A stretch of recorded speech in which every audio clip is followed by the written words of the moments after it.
गजरोट माता की कथा। दोस्तों, यूँ तो भारतवर्ष में मनाए जाने वाले सभी त्योहारों में महिलाओं की भूमिका होती है, परंतु इस त्यौहार में पुरुष की उपस्थिति भी वर्जित है। यही विशेषता इसे विशेष बनाती है। परिवार की सबसे वरिष्ठ विवाहित महिला इस व्रत का संकल्प करती है और महिलाएं सामूहिक रूप से गेहूं, जौ का मिलाजुला आटा, घी, शक्कर मिलाकर तवे पर मोटा रोट 1.25 किलो से 2 मोटे और 1 छोटा रोट घी चुपड़कर सेकती हैं और हर स्त्री अपने लिए 2 मोटे रोट और 1 मल्लू छोटा रोट बनाती है। और जब यह पकवान बनाया जा रहा हो, उस समय किसी पुरुष की दृष्टि भी उस पर नहीं पड़नी चाहिए। गांव कस्बों में इस काम के लिए आसपास का कोई बगीचा या किसी घर का खुला आंगन चुन लिया जाता है। दोस्तों, भाद्रपद की शुक्ल द्वितीया और दशमी के बीच सुविधानुसार पुरुषों की अनुपस्थिति विशेष विचारणीय यह मनाया जा सकता है। हिंदुओं की हर पूजा विधि में दीपक अवश्य जलाया जाता है, परंतु इस अनुष्ठान में दीपक जलाना वर्जित है। शायद इसलिए कि दीपक की रोशनी से आकर्षित हो कोई पुरुष न आ जाए और परिवार की सुख समृद्धि के लिए यह व्रत किया जाता है। रोट थाली में रखकर और एक जल का लोटा लेकर दुर्वा, जौ के दाने और गोबर की हाथ से बनाई गई एक कटोरी लेकर गजरोट माता की कथा कही या सुनाई जाती है और कथा पूरी होने पर जौ के दाने गोबर की कटोरी में बंद करके बगीचे या खेत में मिट्टी के अंदर दबा दिए जाते हैं। ऐसा करने से समृद्धि की वृद्धि का प्रतीक माना जाता है। दोस्तों, कथा इस प्रकार है कि किसी समय में एक राजा और रानी थी। भादों के महीने में रानी ने गजरोट माता का व्रत किया था। सब विधि विधान तो राजा की अनुपस्थिति में पूरे हो गए, परंतु जब रानी ने गजरोट का टुकड़ा खाने के लिए मुंह में डाला, तब भी न जाने कैसे राजा जी लौट आते हैं और इस प्रसाद को केवल स्त्रियां ही खा सकती हैं। यदि इसे खाने के समय पुरुष घर में हो तो अंधेरे कमरे में खाना चाहिए। सो उन रानी ने आहट सुनकर रानी ने रोट बिस्तर में छिपा दिया। तब राजा जी जब बिस्तर पर बैठे तो उन्हें रोट की गर्मी अनुभव हुई और रानी से पूछा कि यह बिस्तर गर्म क्यों है। तब रानी ने बताया कि घर के गद्दे धूप में डलवाए थे, इसीलिए वो गर्म हैं। परंतु राजा के मन में संशय आ गया और उन्होंने चादर उलटकर देख ही लिया तो फिर क्या था, राजा रानी पर विपत्तियों का पहाड़ टूट पड़ा। राजा का राज्य और सब धन वैभव पलक झपकते ही नष्ट हो गया। एक दिन राजा अपनी रानी से कहने लगा कि मैं अपने इस शहर में तो नौकरी नहीं कर सकता, चलो बहन के यहाँ चलते हैं। और जब अपनी बहन के यहाँ पहुँचे तब वे एक बाग में रुक गए और नौकर से कहलवाया कि आपके भैया भाभी आए हैं।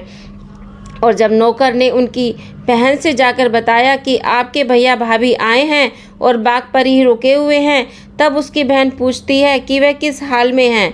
तब नौकर ने कहा कि वह तो बहुत ही बुरे हाल में दिखाई पड़ते हैं। और राजा की बहन कहने लगी कि उनसे कहना कि वह वहीं रुक जाए। तब राजा की बहन उनके लिए रोटी और प्याज का खाना लेकर आती है और बहन कहने लगी कि भैया खाना खा लो। तब राजा ने खाना खोलकर देखा तो उसमें प्याज और रोटी थी। तब राजा रानी से कहता है कि रानी, खाना यहीं धरती माता में दबा दो और धरती माता से कहने लगे कि यह खाना आप सुरक्षित रखना, हम दोबारा जब आएंगे तब खाएंगे। और बहन के घर शरण लेने पर बहन ने भी भाई भाभी को अपमानित किया। उसके बाद राजा रानी से कहने लगे कि चलो हम अपने दोस्त के यहाँ चलते हैं।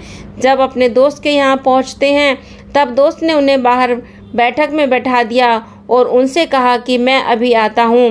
तभी राजा क्या देखते हैं कि एक खूंटी पर हार टंगा हुआ है और वह खूंटी उस हार को निगल रही है। तब राजा रानी से कहते हैं कि देखो ये रानी, यह खूंटी हार को निगल रही है और इस हार की चोरी का इल्जाम भी हम पर ही लगेगा, इसलिए अब हमें यहाँ से चलना चाहिए। तभी राजा और रानी दोनों वहाँ से उठकर चले जाते हैं, लेकिन उसके बाद मित्र ने भी उन पर चोरी का दोष लगा दिया। उनके बुरे दिनों की वजह से सभी सगे संबंधियों और मित्रों ने मुंह फेर लिया। उसके बाद जब वह चलते चलते बहुत दूर चले जाते हैं तब उन्हें एक नदी दिखाई देती है। राजा रानी से कहती है कि अब हम यहीं रुक जाते हैं और वह नदी के पास ही रुक जाते हैं। फिर रानी राजा से कहती है कि राजा जी, मुझे बहुत भूख लगी है, कुछ खाने के लिए लेकर आओ। तब राजा नदी में से तीतर पकड़कर ले आए और रानी से कहने लगे कि लो रानी, इन्हें बना लो, मैं अभी नहा कर आता हूँ। राजा जी नहाने चले गए और रानी ने तीतर पकने के लिए रख दिए। उसके बाद जब रानी खोलकर देखती है तो तीतर पक गए या नहीं, तो खोलते ही सारा तीतर उड़ जाते हैं। और उसके बाद जब राजा नहाकर आते हैं तो वह कहते हैं कि रानी पका दिए हैं क्या तीतर। तब रानी कहती है कि राजा साहब, आज तो मुझे बहुत तेज भूख लगी थी और सारे तीतर मैंने ही खा लिए। लो अब आप ऐसे करो, तीतर खुद पकाओ और मैं नहा कर आती हूँ। राजा ने भी तीतर पकाने के लिए रख दिए और जैसे राजा बर्तन खोलकर देखते हैं तो सारे तीतर उड़ जाते हैं। और जब रानी स्नान करके आती है तो पूछने लगे कि राजा जी पका लिए तीतर। तब राजा कहने लगे कि जैसे रानी तुमने खा लिए वैसे मैंने भी खा लिए। उसके बाद जब वह वहाँ से आगे चले तब उन्हें एक बेरी का पेड़ दिखाई दिया जिस पर बहुत सारे बेर पके हुए लगे हुए थे। और जैसे ही राजा ने बेर तोड़ने के लिए हाथ ऊपर किया तभी बेरी ऊपर को हो गई। तब राजा रानी वहाँ से भी निराश होकर आगे को चल देते हैं। इसी तरह वर्ष भर राजा रानी दर दर भटकते, कभी भीख मांगते और कभी किसी की चाकरी करके जीवन रक्षा करते। अगले वर्ष फिर भादों के महीने में रानी ने नदी के किनारे औरतों को देखा कि वे धागे खोल रही हैं और गजरोट बनाकर रखे हुए हैं। तब रानी उनसे कहती है कि बहन, यह तो गजरोट मैं भी खोलती थी। तब वे औरतें कहने लगी कि तो अब भी क्यों नहीं खोलती हो। तब रानी कहती है कि हमारे पास कुछ भी नहीं है, अब मैं कैसे खोलूं। तब वे औरतें कहने लगे कि तुम ऐसा करो, रेत के रोट बना लो और खाने के लिए प्रसाद हम तुम्हें दे देंगे। रानी ने किसी तरह राजा की नज़र बचाकर चोरी चोरी नदी के किनारे जाकर रेत के रोट बनाए और सच्ची श्रद्धा से माता की पूजा की। उसके बाद रानी ने जब रेत के रोट खोलकर देखे तो वह अन्न के रोट का प्रसाद बन गया। उसके बाद रानी ने खुशी खुशी प्रसाद खाया। माता तो बस माता ही है।